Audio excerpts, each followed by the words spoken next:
3월 9일 수요일에 저녁 예배 다음 주 드리도록 하겠습니다. 우리 복음 선포하고 부르도록 하겠습니다.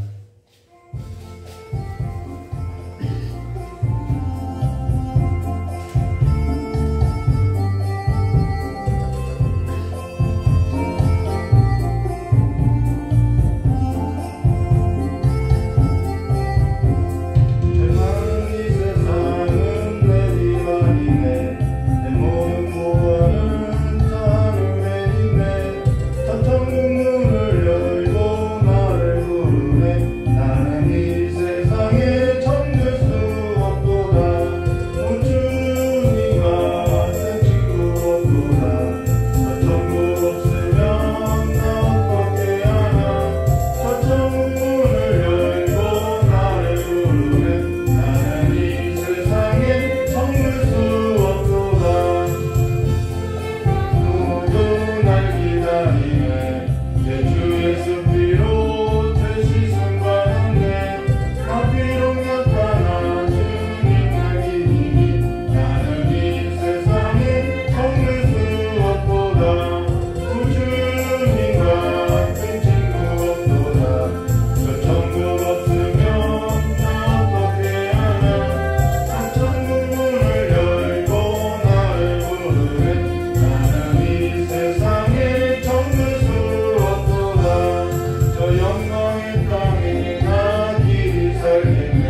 전능하사 천지를 만드신 하나님 아버지를 내가 믿사오며 그 외아들 우리 주 예수 그리스도를 믿사오니 이는 성령으로 잉태하사 동정녀 아래에서 나시고 본디오 빌라도에게 고난을 받으사 십자가 벗겨 주시고 장사한 지 사흘 만에 죽은 자 가운데서 다시 살아나시며 하늘에 오르사 전능하신 하나님 옆에 앉아 계시다가 저리로서 산자와 죽은 자를 심판하러 오시라.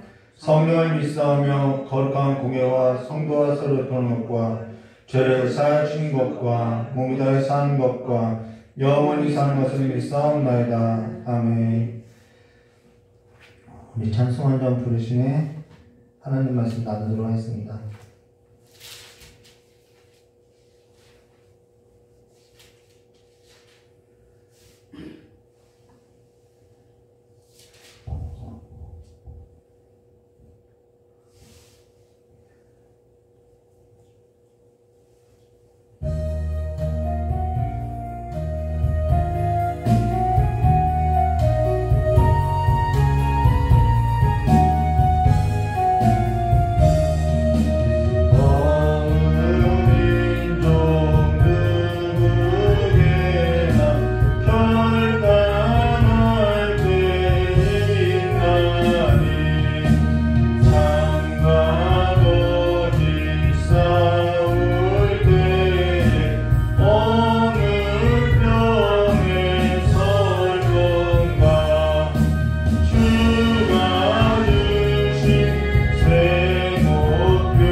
하나님 말씀은요, 누가복음서 1장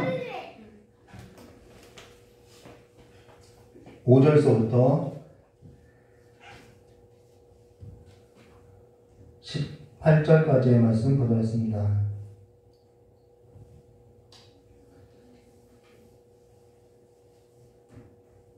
누가복음 1장 5절서부터 18절입니다.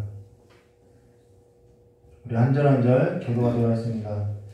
유대왕 헤롯 때에 아비야 반열에 제사장 한 사람이 있었으니 이름은 사가랴요 그의 아내는 아론의 자손이니 이름은 엘리사벳이라. 이 두 사람이 하나님 앞에 의인이니 주의 모든 계명과 규례대로 흠이 없이 행하더라. 엘리사벳이 잉태하지 못함으로 그들에게 자식이 없고 두 사람의 나이가 많더라. 마침 사가랴가 그 반의 차례대로 하나님 앞에서 제사장의 직무를 행할 때 제사장의 전례를 따라 제비를 뽑아 주의 성전에 들어가 분향하고 모든 백성은 그 분향하는 시간에 밖에서 기도하더니 주의 사자가 그에게 나타나 향단 우편에 선지라. 사가랴가 보고 놀라며 무서워하니 천사가 그에게 이르되 사가랴여 무서워하지 말라. 너의 간구함이 들린지라. 내 아내 엘리사벳이 내게 아들을 낳아 주리니 그 이름을 요한이라 하라. 너도 기뻐하고 즐거워할 것이요 많은 사람도 그의 희망을 기뻐하리니 이는 그가 주 앞에 큰 자가 되며 포도주나 독한 술을 마시지 아니하며 모태로부터 성령의 충만함을 받아 이스라엘 자손의 주 곧 그들이 하나님께로 많이 들어오게 하겠습니다. 그가 또 엘리야의 신령과 능력으로 주 앞에 먼저 와서 아버지의 마음을 자식에게 거스르는 자를 의인의 슬기로 돌아오게 하고 주를 위하여 세운 백성을 준비하리라. 함께 하겠습니다. 사가랴가 천사에게 이르되 내가 이것을 어떻게 할리요? 내가 능력 나이가 많으니이다. 아멘. 네, 우리 참 기도하도록 하겠습니다. 참 좋으신 하나님 아버지, 이제는 우리의 모든 삶이 하나님의 언약에 걸고 살아가는 삶이 될 수 있도록 하나님의 언약을 바라고 기다리며 살아가는 삶이 될 수 있도록 주여 복으로 하나님의 복으로 함께해 주시길 간절히 원하오며 기하고 계신 예수님의 이름으로 축복하며 기도드리옵나이다.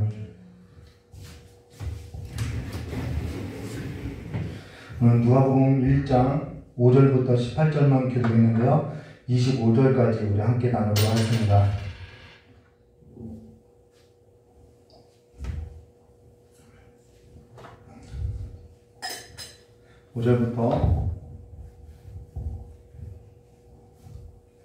5절부터 25절까지 주의 나라를 기다리는 자라는 제목으로 읽어보도록 하겠습니다.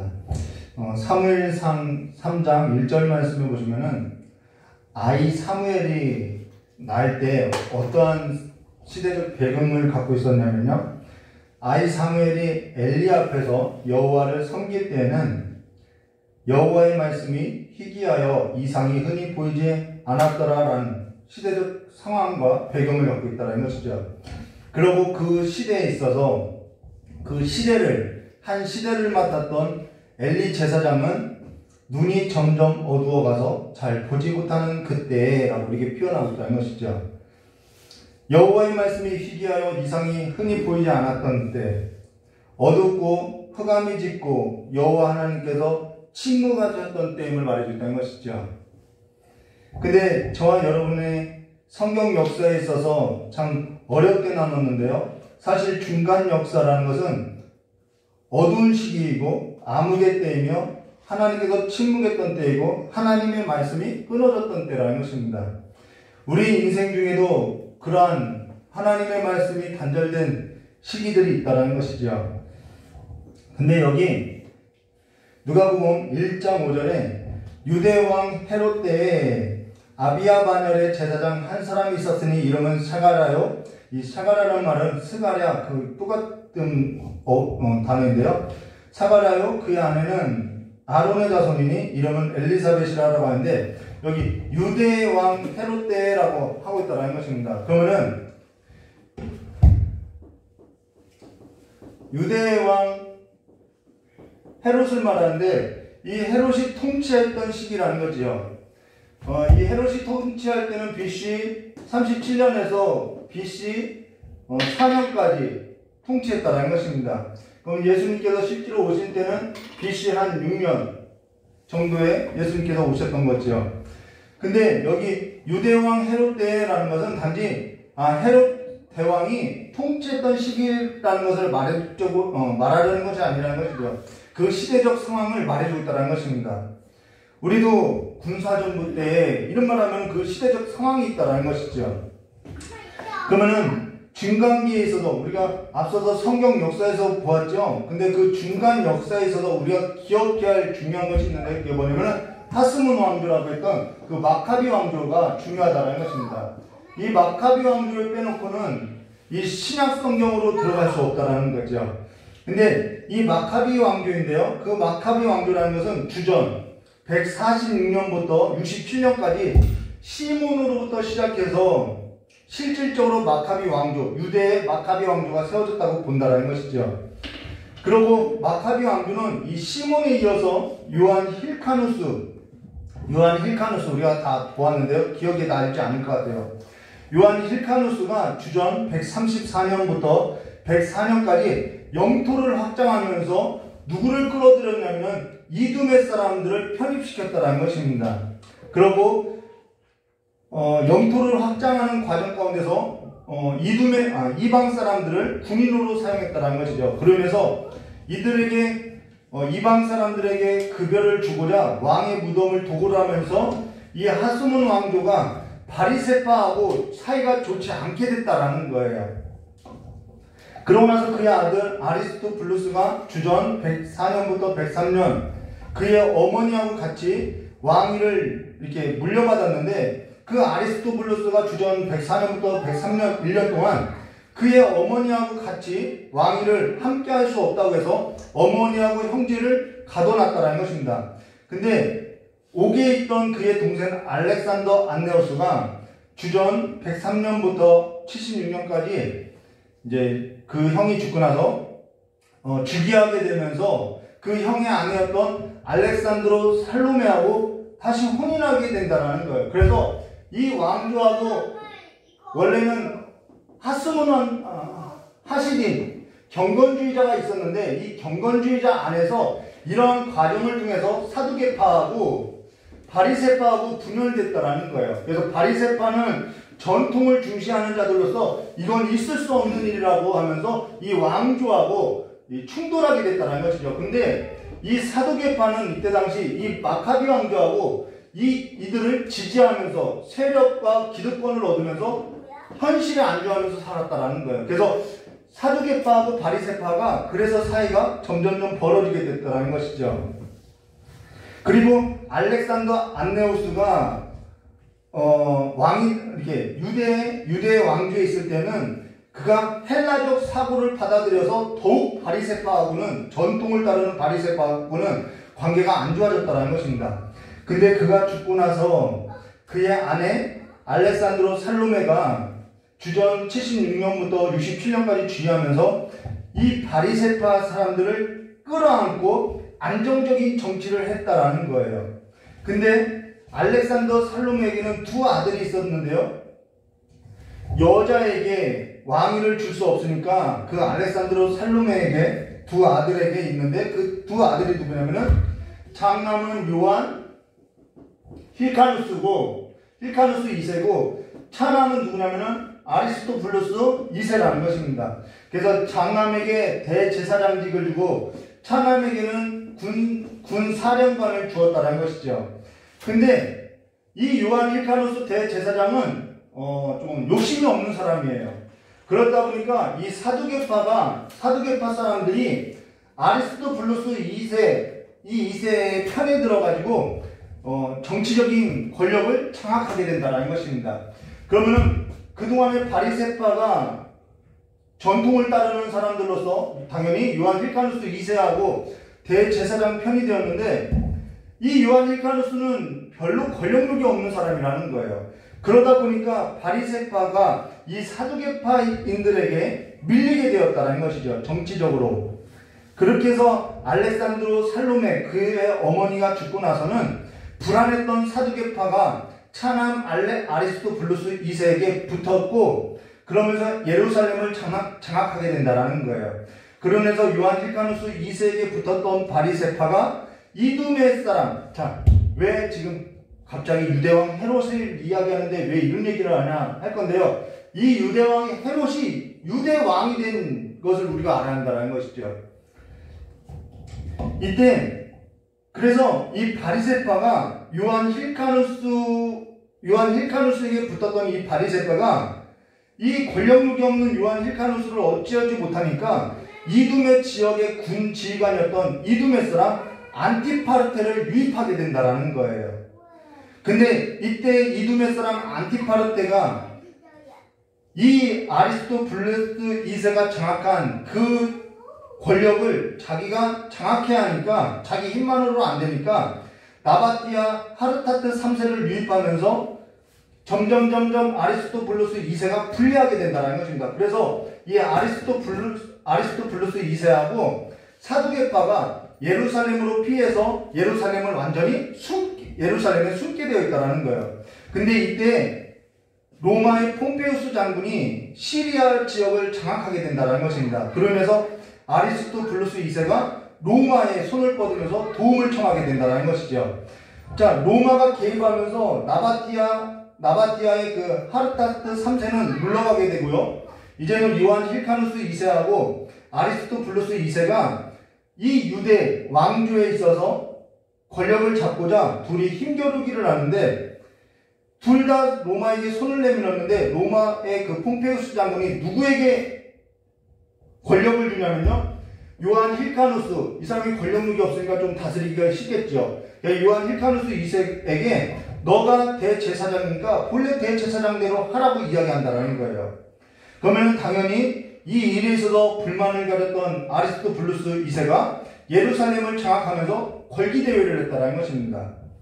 자, 그로 인해서 로마의 그 폼페우스 장군이 예루살렘을 공격하게 되었고 아리스토블루스 2세는 로마로 끌고 가게 된다는 것이죠. 그러면은 요한 힐카누스 2세는 대제사장인데 지금 예루살렘에는 유대 땅에는 무슨 자리가 비어있냐면은 군사령관직이 비어있게 된다는 거예요. 그 자리를 누구를 주냐면은 바로 안티파르테를 앉힌다라는 것입니다. 이두메 사람 안티파르테를 앉힌다라는 거예요. 그러면서 그를 행정관으로 임명한다라는 것이죠. 고마워.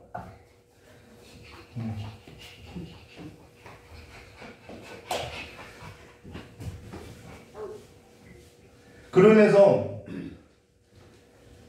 근데 이때 당시에는 로마가 굉장히 안정적이지 않았다라는 거예요. 당시에는 로마가 공화정에서 제정으로 넘어가는 시기로서 카르사르하고 폼페이우스하고 힘겨루기를 하는데 이 카르사르가 이기게 되죠. 그리고 카르사르가 다시 암살당하게 되죠. 그 암살당할 때 안티파르테도 암살당하고 나서 그 로마는 옥타비아누스하고 안토니우스 그 사이에서 이제 힘겨루기를 하는데 이때 안티파르테, 이 헤롯 대왕의 아버지죠. 안티파르테가 로마에 있어서 옥타비아누스하고 안토니우스 사이에서 안토니우스를 지지하다가 반대 세력에게 독살을 당한다는 것입니다. 그로 인해서 독살을 당하면서 그의 아들 파사엘과 바로 헤로스에게 분할하면서 유대 지역을 넘겨주게 됐다라는 거예요. 그러면서 자연스럽게 헤롯이 유대 지역을 통치하게 된다는 것입니다. 근데 헤롯 가문은 에돔족 속이고 이두메 사람이라서 이게 컴플렉스가 있었다라는 거예요. 유대 지역을 맡으면서 자기는 에돔 사람이니까 당연히 컴플렉스가 있겠죠. 그래서 어떻게 하냐면 요한 힐카누스의 딸 알렉산드로와 아리스토블루스 2세의 아들 알렉산드루스 사이에서 난 미리암과 혼인하게 되면서 정략적인 결혼을 하면서 이제 입지를 좀 다지게 된다는 것입니다. 그러면서 이제 유대 땅에 이제 정말 영향력을 행사하게 되죠. 근데 요한 힐카누스 2세 딸 알렉산드라의 아들 안티고누스가 있는데요. 이 안티고누스가 파르티아의 지원을 받아서 유대 땅을 자기가 차지하고자 헤롯 형 파사엘을 몰아내고 대제사장이었던 자기 삼촌이죠. 요한 힐카누스의 길을 잘라서 대제사장직을 하지 못하게 하고 본인이 대제사장직을 맡게 된다는 것입니다. 그리고 헤롯은 로마로 도망갔다가 로마의 도움을 받아서 무엇을 받게 되냐면 유대의 왕이라는 직함을 받고 군대를 얻어서 이 파르티아 제국을 몰아내고 대제사장이라고 했던 안티고누스를 처형하고 자기하고 친분이 있는 아나네를 대제사장으로 임명하면서 본인이 유대 왕이 된다라는 거예요. 그럼 이제 실질적으로 모든 권력이 다 누구에게 갔냐면은 헤롯에게 넘어갔다라는 것입니다. 이러면서 유대의 마카비 왕조가 무너지고 헤롯 왕조가 성경에 세워지게 된다라는 것이죠. 그러고 나서 그 헤롯은요, 경쟁이 된다고 싶으면은 모든 사람을 다 죽였다라는 것입니다. 경쟁에서 이기기 위해서는 로마에 납작 엎드려서 살았다라는 거예요. 그리고 불만을 잠재우기 위해서 주전 20년 성전을 건축하게 되죠. 그것이 바로 헤롯 성전이라는 것입니다. 예수님 당시에도 지어지고 있었던 것이죠. 그러면서 모든 것을 헤롯이 통제할 때라는 것입니다. 자기에게 경쟁이 되는 세력은 다 힘으로 죽이고 자기에게 힘이 되는 로마에게는 납작 엎드려서 살아가면서 또 불만에 있는 세력들은 잘 달래면서 모든 것을 자기 손안에 통제할 때라는 것을 말해줬다는 거예요. 그러다가 주전 7년에는 자기 두 아들마저 죽이고 주전 5년에서 4년에는 남자아이를 살해하라는 그 마태복음에 나오죠. 남자아이를 살해하 2살 아래 남자아이를 살해하라는 명령까지 내렸다는 것입니다.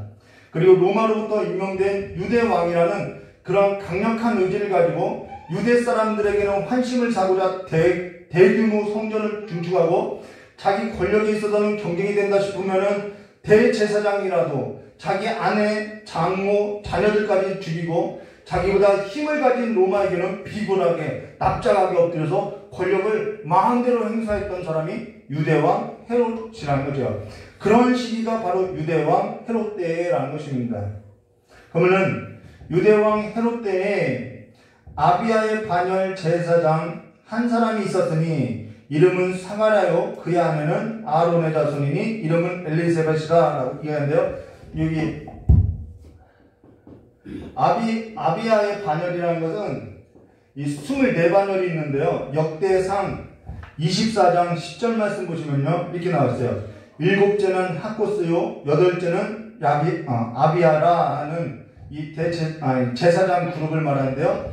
24반열까지 있는데 그 8번째 반열이 바로 이 아비야 반열이라는 것이죠. 그 반열 중 24반열이 있는데 한 반열에 대략 몇 명이냐면 1000명 정도가 있다라는 거예요. 그래서 24반열이면은 24,000명에 해당한다는 것이죠. 그래서 예루살렘 주변에 제사장이 24,000명 정도가 모여 살았다는 것입니다. 그러면은 1년에 2번, 일주일씩 당번이 서게 되는데 한 반열에 1000명이면은 1년에 2번밖에 못 쓰거든요. 그러면 1000명 중에 2번이면은 500명씩 나눠서 500명에 한 명이라는 거죠. 500명에 한 명이 1년에 한 번씩 쓴다라는 거예요. 그것도 어떻게 뽑냐면은 제비를 뽑아서 쓴다라는 거예요. 그러면은 평생 성소에 들어가서 분향 한 번 못하고 죽는 제사장들이 허다하다라는 것이죠. 근데 여기 아비야 반열의 제사장 한 사람이 있으니 이름이 사가랴요라고 하는데 그 사가랴가 정말 평생 분향 한 번 못하다가 죽는 제사장이 허다한데 정말 이거는 하나님의 은혜 아니면 할 수 없는 일이라는 것입니다. 분향 한 번 한다는 것이 정말 하나님의 강권적인 은혜 아니면 할 수 없는 일이라는 거예요. 근데 여기 사가랴라는 뜻은 여호와께서 기억하신다 이 뜻이라는 거예요. 여호와께서 기억하신다. 그리고 그의 아내는 아론의 자손이 이름은 엘리사벳이라 하는데 엘리사벳은 하나님께서 맹세한다. 하나님은 신실하다 라는 뜻인데요. 그러면은 사가랴와 엘리사벳의 이름을 가지고 우리가 성경 보면요. 여호와께서 무엇을 기억하시고 무엇에 있어서 맹세하시고 무엇에 있어서 신실하다는 것이냐? 바로 언약이라는 것입니다. 하나님은 언약에 있어서 기억하시고 하나님은 언약에 있어서 맹세하시고 하나님은 언약에 있어서 신실하시다라는 뜻이라는 것입니다. 근데 그러면서 말라기서 3장 1절 말씀 보시면 이렇게 말씀하고 있죠.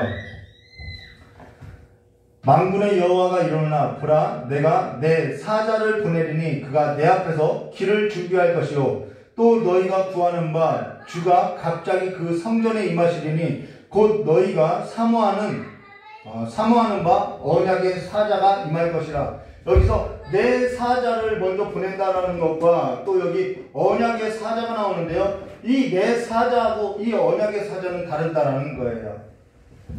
여기 내 사자하고 내가 내 사자를 보내리라는 것과 그가 내 앞에서 길을 준비한다. 자, 내가 내 사자를 보내리라라는 것은 그는 어떠한 사자냐면은 그가 내 앞에 길을 준비하는 사자라는 것입니다.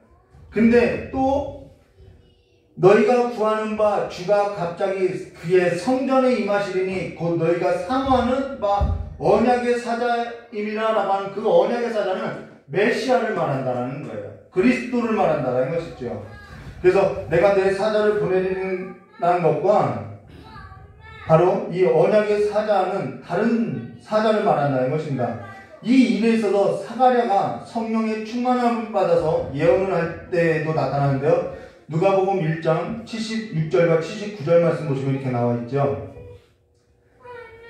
이 아이여 내가 지극히 높으신 이의 선지자라. 일컬음을 받고 주 앞에 앞서가서 그 길을 준비하여 주의 백성에게 그 죄사함으로 말미암아 구원을 알게 하리니 이는 우리 하나님의 긍휼로 인함이라. 이로써 돈노네가 어디서부터요? 위로부터 우리에게 임하여 어둠과 죽음의 그늘에 앉은 자에게 비추고 우리 발을 평강의 길로 인도하시라 하니라라고 주 앞에 앞서가서 그 길을 준비하여라고 했던 그 사자가 바로 내 사자라는 것입니다.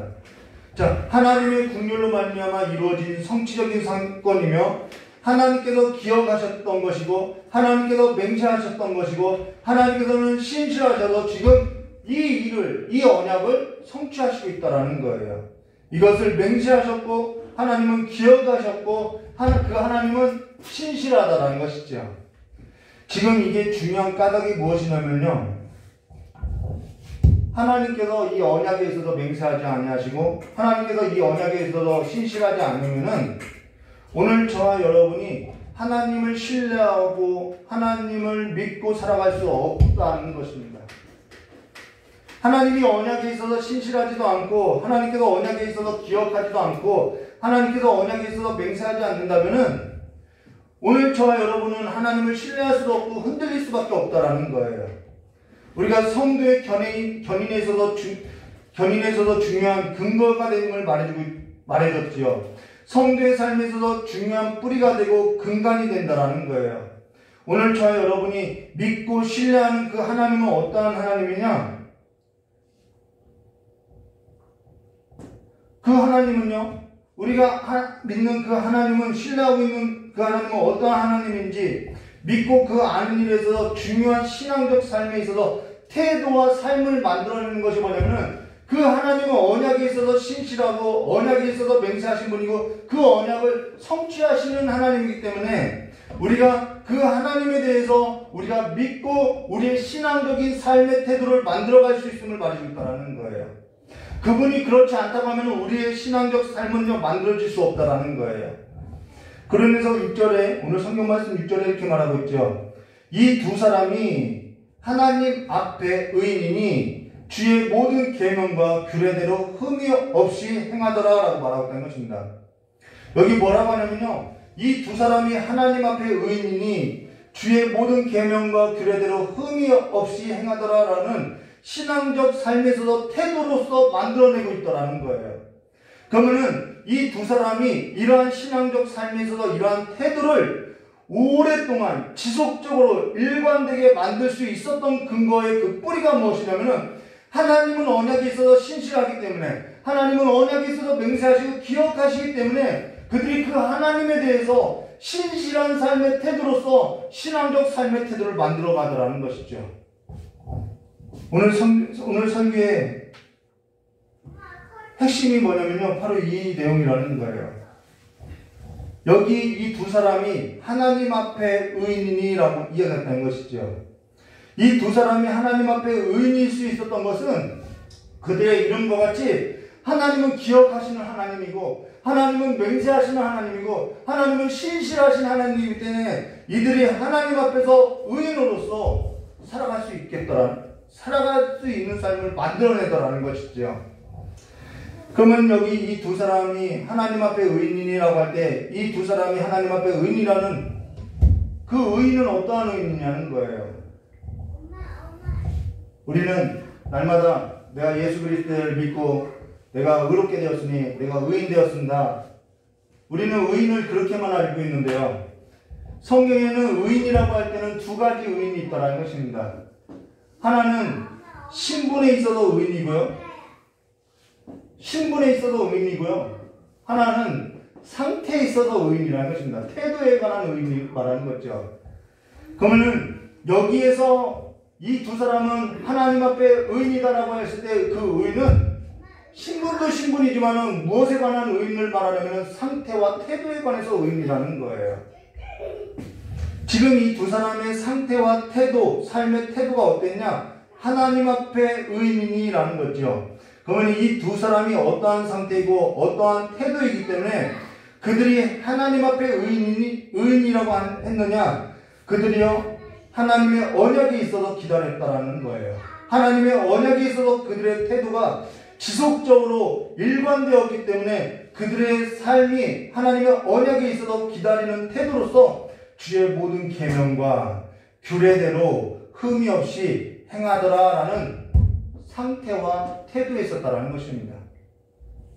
그러면 오늘 저 여러분님 중요한 사실 한 가지를 깨닫게 되어야겠지요. 오늘 신앙이라는 것은 그냥 내가 예수 믿고 살아가는 것이 신앙이 아니라 성경에서 신앙이라는 것은 끝까지 지속적으로 일관되게 기다리는 삶의 태도가 신앙이라는 것입니다. 그러다면은 우리가 그 기다리는 과정에 있어서 어떠한 신앙적 태도가 있어야겠냐는 거죠. 하나님의 언약에 있어 믿는다고 한다면은 어떠한 삶의 태도와 어떠한 삶의 상태로서 우리가 있어야 하는 거예요. 우리가 다 예수로 말미암아 의인된 그 신분적으로서 의인된 건 안다라는 거예요.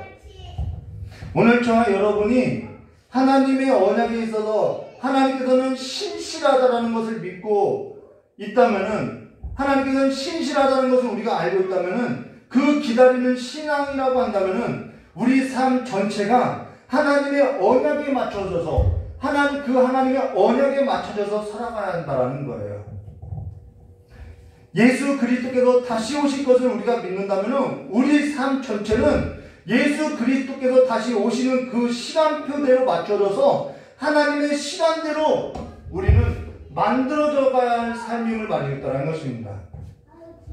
가령 예를 들어 드릴게요. 가령 저의 아내가 저의 딸을 낳고 저의 딸을 잉태했을 때 저희 아내가 저희 딸을 낳고 모든 시간이 저희 딸에게 맞춰지더라는 거예요. 저희 딸을 잉태하니까요, 몸의 변화도요, 호르몬의 변화도요, 체질도요, 다 바뀌더라는 거예요. 모든 액세서리도 버리고요, 화장품도 하지 않고요, 장식이 있는 옷도 다 버리고요, 보는 것, 먹는 것, 입는 것, 모든 것에 있어서 조심하고요, 모든 시간에 있어서 저희 딸에게 맞춰서 모든 것에 있어서 살아내고 준비되어 가더라는 것이죠. 그리고 저희 딸을 볼 날만 기다리고 육아 일기를 쓰더라는 거예요. 오늘 저와 여러분의 삶이라는 것은 하늘에 맞춰져 있지 않다라는 거예요. 오늘 저와 여러분이 살아가는 삶만 보아도 숨김없이 나타나고 있다는 것이죠. 위의 것을 생각하지 못하고 땅의 것을 생각하고 땅의 비중을 더 두고 살아가는 삶이라는 것입니다. 하나님의 일을 생각지 못하고 세상의 일을 생각하며 하나님보다 앞서서 우리가 세상의 일을 행하고 살아가고 있다는 거예요. 땅의 일에 더 비중을 두고 살아가고 있지 않냐는 거죠. 오늘 우리가 앞서서 사가랴가 성령의 충만함을 받아서 예언했던 그 내용을 보아도요, 이렇게 말하고 있죠. 주의 백성에게 그 죄사함으로 말미암아 구원을 알게 하리니 이는 우리 하나님의 국률로 임함이라. 이로써 돋는 해같이 위로부터 우리에게 임하여 어둠과 죽음의 그늘에 앉은 자들에게 비추고 우리 발을 평강의 길로 인도하시라라고 했는데, 평강의 길을 알지 못하더라는 것입니다. 유대왕 헤롯 때에 가장 암울한 시기에 하나님의 언약을 붙들고 기다렸던 사가랴와 엘리사벳에게 하나님께서 좋은 소식으로 들려주었다라는 것입니다. 근데 그 평강의 길을 알지 못하더라는 것이죠. 근데 이들 모두는 다 여러분 누가복음 앞서 우리 중에 이루어진 사실에 대하여 처음 그 목격자들의 삶을 보았더니 그들이 오랫동안 하나님의 언약에서 암울하고 깜깜한 시대에 지속적으로 일관되게 하나님의 언약을 기억하며 살더라는 거죠.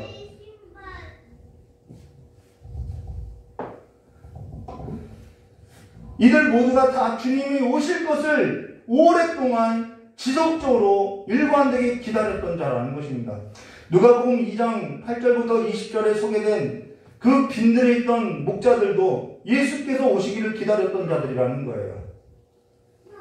사실 오늘 저와 여러분의 삶은 주께서 다시 오실 길에서 삶 전체에서도 우리 계획이든 우리 삶의 모든 체질이든 맞춰져 있지 않다라는 것이죠. 맞춰져 있다고 하면은 지금과 같이 살아낼 수 없다라는 것입니다.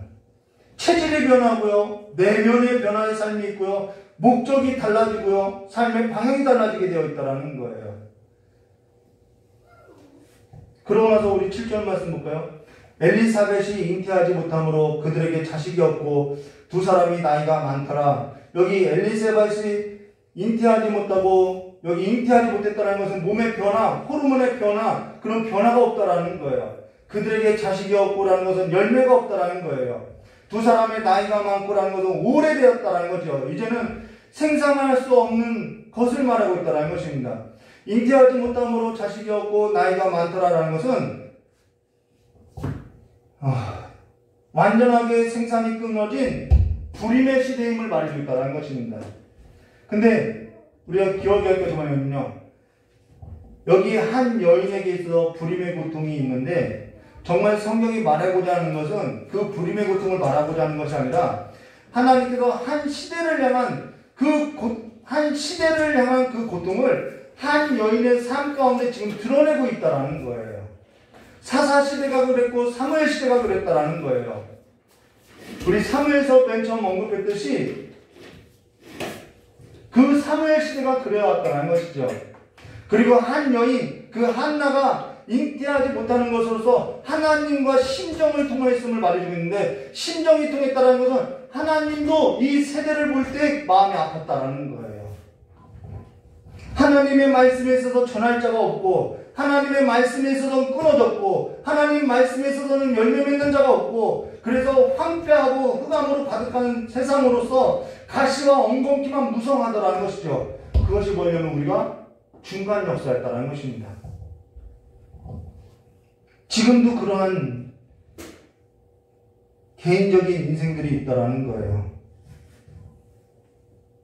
정치 개혁의 목소리는 있어도 오늘 신앙의 개혁의 목소리는 어두워지고 있다는 것이죠. 오늘 저와 여러분은 성경 역사에 있어서 하나님의 말씀이 없었던 더듬을 만한 흑암으로 덮였던 세대였음을 보아야 한다는 것입니다.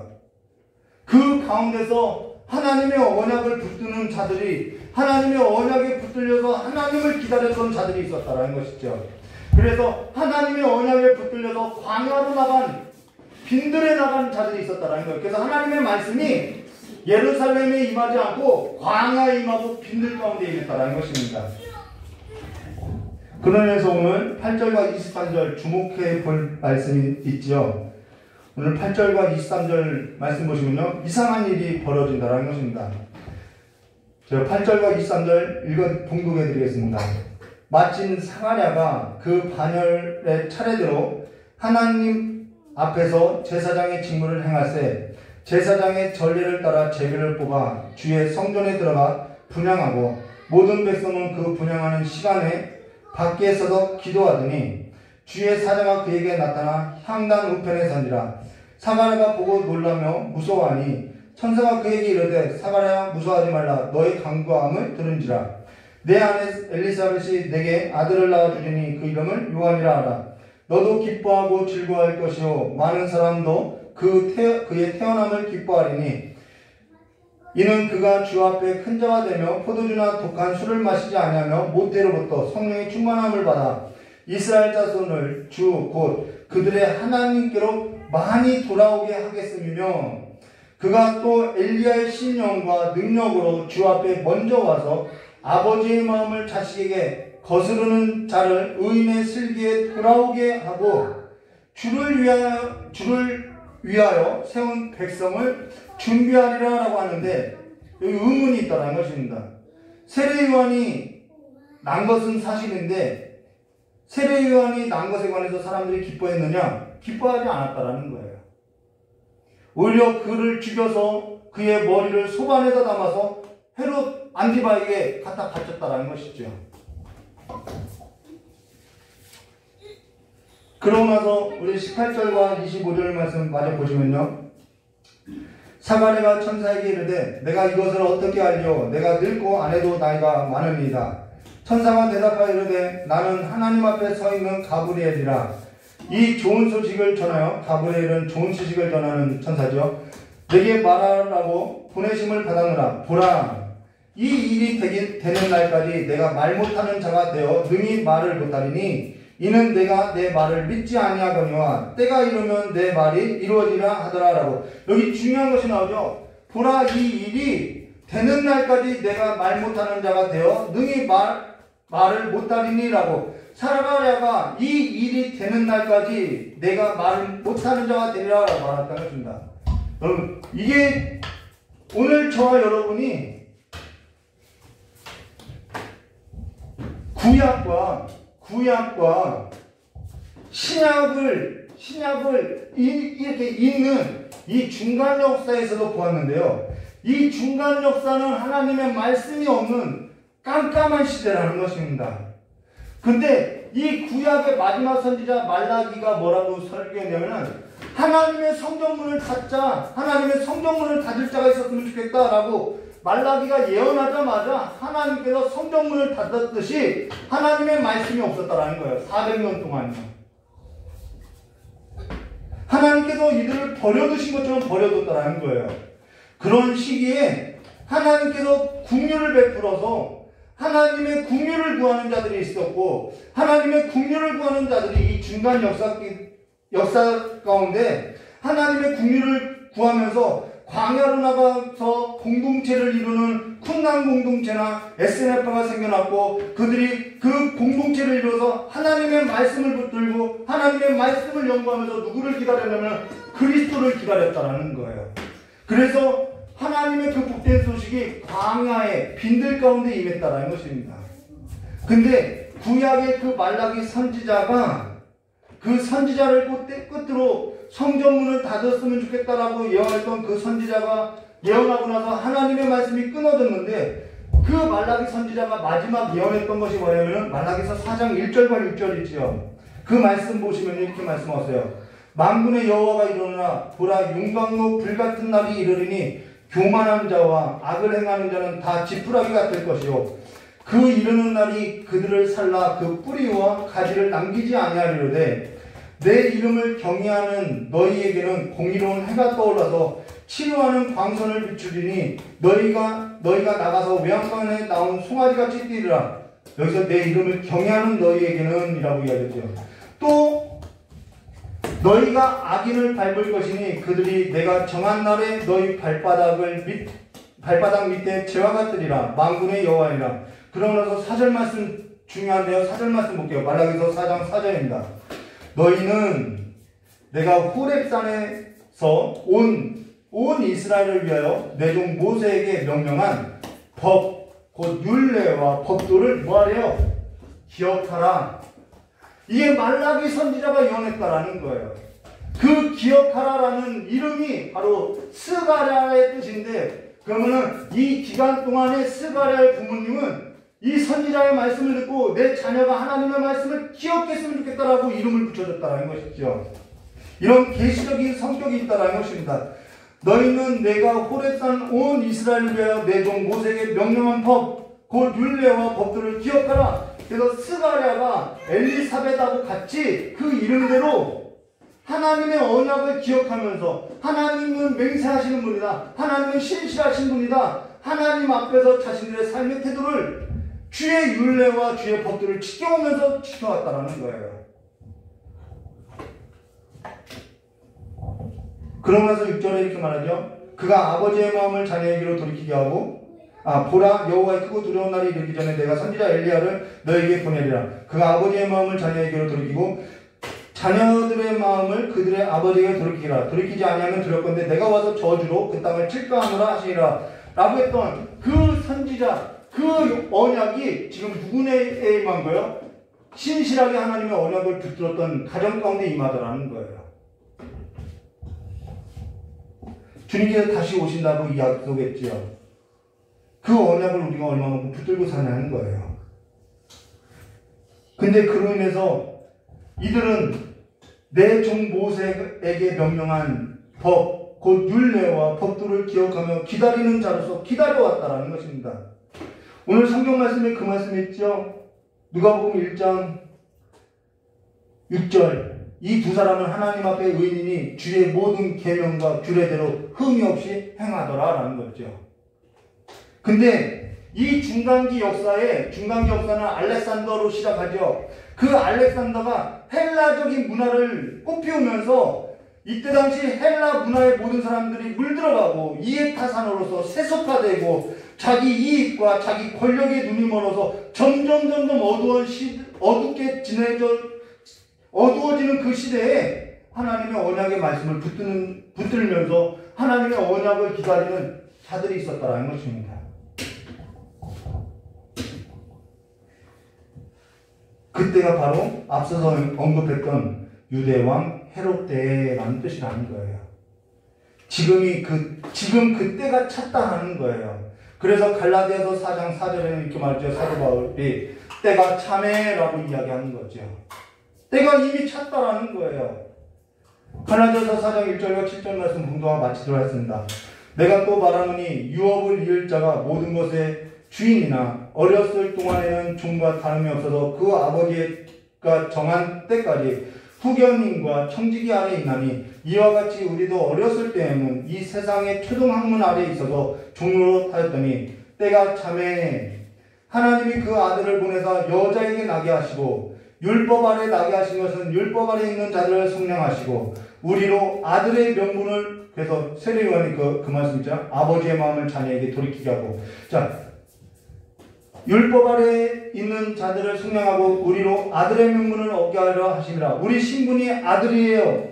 아들로 바뀌었어요. 너희가 아들임으로 하나님이 그 아들의 영을 우리 마음 가운데 보내서 아빠 아버지라 부르게 하셨느니라.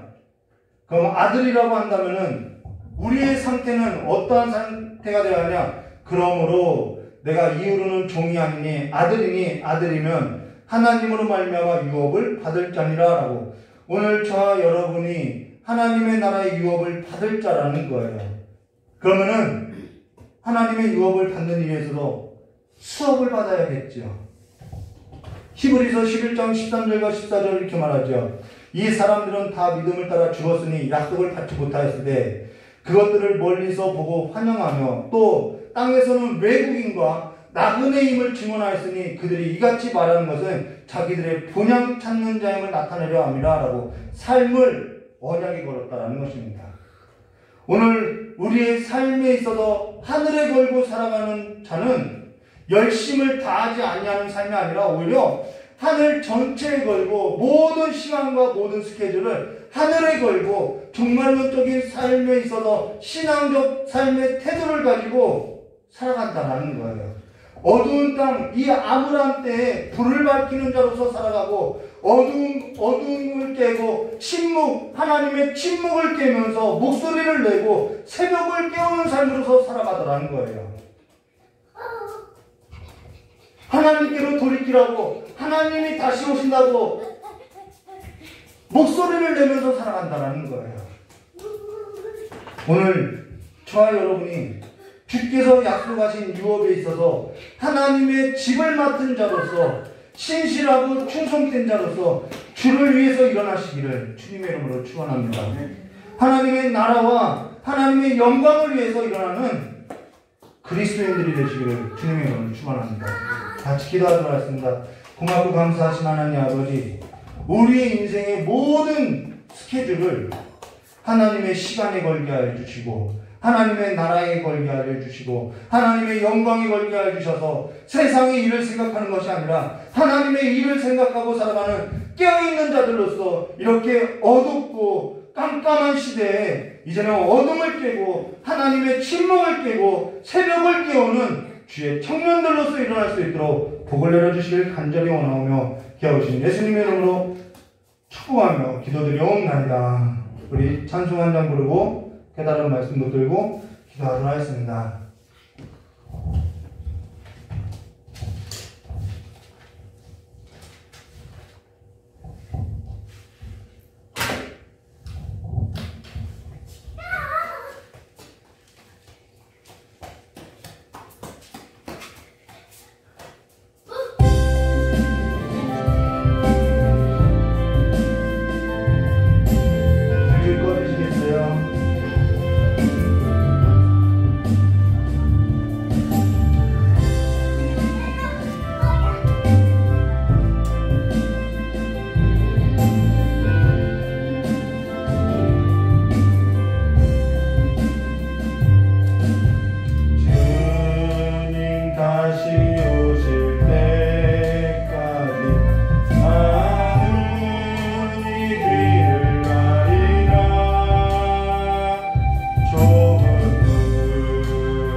이 시대에 그렇게 마음 두고 살 필요 없어. 그런 것 같아요. 그럼 때가 가까웠고 이미 때가 찼고 주님께서 다시 오실 걸 우리에게 약속했는데 우리가 우리의 삶의 시간을 거기에 맞추고 살아가지 않고 있어요. 저와 여러분의 삶을 다시 한번 하나님의 그 계획에 맞추어서 살아가는 삶이 되기를 그 시간에 기도하시기를 주님을 축복합니다. 같이 기도하도록 하겠습니다. 고맙고 감사하신 하나님 아버지, 오늘 주님의 말씀을 듣고 우리가 다시 한번 우리의 가슴이 다시 한번 우리의 모든 삶이 다시 한번 모든 세부부터 하나부터 열까지 주님께로 향해서 바뀌어진 삶으로서 체질을 바뀌고 아버지 성품이 변화되고 아버지 삶이 변화된 삶으로서 삶의 목적이 바뀌어서 주님 오실 길을 예비하는 자들로서 일어설 수 있도록 주를 역사해 주시옵고 아버지 시대에 이 암울한 시대에 목소리를 내지 못하는 아버지 그런 가수뿐이 아니라 아버지 세상에 잠들어 있는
다시 한번 주의 영광을 위해서 다시 한번 우리 너의 그 기도의 물을 묻혀주시옵고 하나님의 말씀의 물을 묻혀주시옵고 구제와 성경의 물을 묻혀주셔서 세상의 다른 물을 가져다가 하나님 앞에 예배를 드리는 것이 아니라 위로부터 임하는 하늘로부터 임하는 주의 보좌로부터 임하는 주의 재단에로부터 임하는 주의 불이 붙는 삶으로서 살아갈 수 있도록 이런 역사를 주시면서 여러분을 합니다. 불을 묻혀주시옵소서. 우리의 삶에 불을 묻혀주시옵소서. 하나님의 하늘의 불을 묻혀주시옵소서. 다시 한번 하늘을 향해서 타오르는 불이 될 수 있도록 저 역사해 주시길 간절히 원하며 여신 예수님의 이름으로 축복하며 기도드리옵나이다.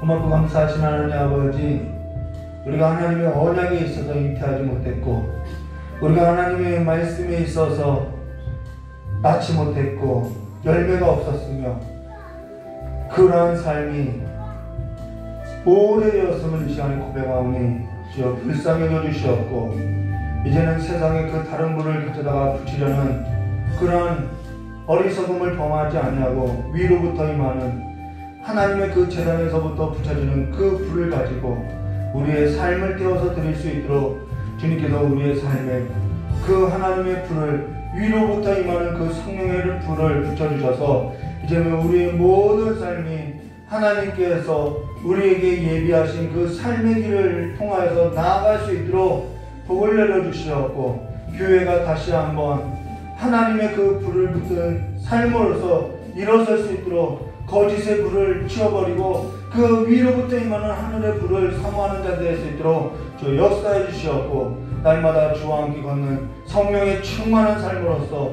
주의 나라를 유업으로 받을 자로서 하나님의 나라를 기다리고 살아가는 삶이 될 수 있도록 주께서 복을 내려주시길 간절히 원하오며 태어신 예수님의 이름으로 축복하며 기도드리옵나이다. 오늘은 우리 이경진 목사님 나오셨어요. 여러분 위해서 축복 기도하고 마치도록 하겠습니다.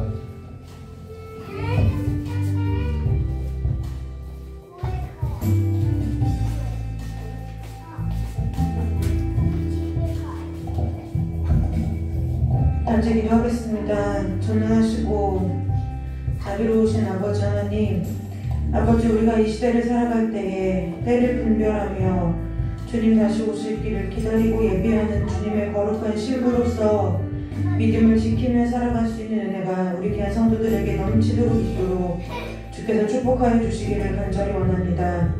어디를 가든지 무엇을 하든지 누굴 만나든지 삶의 어떤 자리에 놓여 있든지 아버지 우리가 세상을 따라가고 어둠을 따르는 자들이 아니라 아버지 하나님의 자녀로서 하나님의 성도로서 그리고 하나님께서 우리에게 주신 그 언약을 가진 언약 백성으로서 아버지 우리가 삶의 어느 자리에서든지 주님의 다시 오실 길을 예비하며 살아갈 수 있는 은혜가 있도록 주님 축복하여 주옵소서. 아버지 우리가 선한 데는 지혜롭고 악한 데는 미련하라고 말씀하신 그 아버지의 말씀과 같이 아버지 악한 데는 미련하고 선한 데는 지혜롭게 아버지를 따르고 섬기는 일에 충성되이 그 길들을 묵묵히 걸어갈 수 있도록 우리에게 믿음의 믿음을 더하여 주시고 우리 귀한 성도들의 삶 가운데 하나님께서 함께하여 주시는 그 은혜가 아버지 저들의 심령 가운데 날마다 깨닫고 보여지는 은혜가 있도록 축복하여 주시기를 간절히 원하오며 거룩하고 존귀하신 예수 그리스도의 이름으로 축복하며 기도드리옵나이다. 아멘.